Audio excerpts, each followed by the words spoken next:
Hi there, my name is Alice and today we're going to talk about social media. From my point of view, social media is one of the most popular topics in English exams. So let's start. The first phrase we're going to look at today is to surf internet.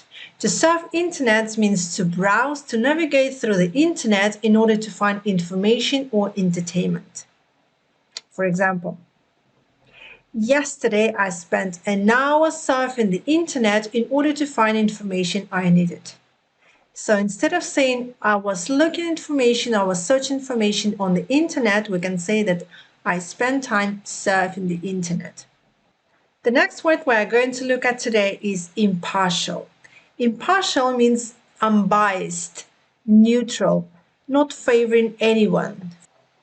For example, the judge was impartial and made her decision based on the evidence presented in the trial. So the judge was neutral. She was not favoring anyone. She only made a decision based on the evidence. The next word we're going to look at today is the opposite of impartial, biased. To be biased is to be unfairly prejudiced or influenced in favor of or against one particular opinion or side. For example, the news anchor bias reporting was criticized for being unfair to a particular political candidate. The next interesting phrase we are going to look at today is fake news. Fake news is all false information presented as if it were true. It's done often with the intention of misleading people or spreading propaganda. For example, the internet is full of fake news that can be difficult to distinguish from real news. The amount of fake news on internet, on social media is absolutely huge. So please check the information before believing it. The next phrase we're going to look at today is actually an idiom, to bend the truth. To bend the truth means to twist, to manipulate information or fact in order to suit it to one's own interest, agenda, or opinion. The politician was caught by trying to bend the truth during the debate. We can observe it a lot in politics, that politicians give us the side of the stories they want us to know, the one which is more convenient for them, instead of telling us the whole story, the whole information. The next phrase is absolutely useful for your speaking and English exam. Utterly credible. Utterly credible means completely believable and trustworthy. For example, the witness testimony was utterly credible and helped to convict the defendant. The following phrase we are going to look at today is the opposite of utterly credible, completely misleading. Completely misleading means to provide false or inaccurate information that leads people to believe something that it's not true. For example, the advertisement was completely misleading and made false claims about the product. When we're surfing on internet, what we need to avoid to do is to fall for a fake story. To fall for a fake story means to believe or to be deceived by a fake or false story or information.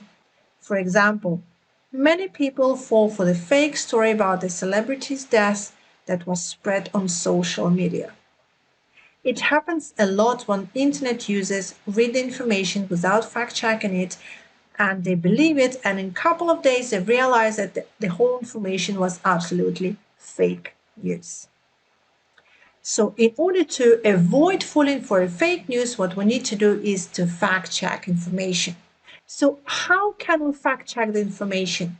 We can fact-check the information using fact-checking websites. There are those websites that verify and check the information if it's trustworthy or not. For example, Spawns is a popular fact-checking website that investigates and debunks fake news and misinformation. So before spreading false news and fake information, please fact-check them first. The next idiom we're going to look at today is one of my favorites, as clear as mud. When something is as clear as mud, means that it's something confusing and absolutely difficult to understand.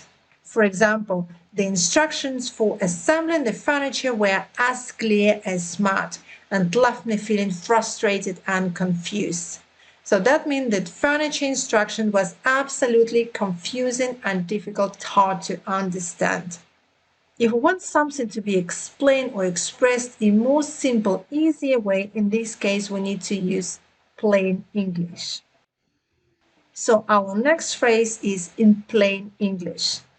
In plain English means to express something in a clear, simple, more straightforward way and easy to understand.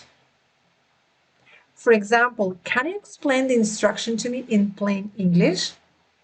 When something is explained in plain English, it becomes crystal clear. And this is our last phrase we're going to look at today. Crystal clear.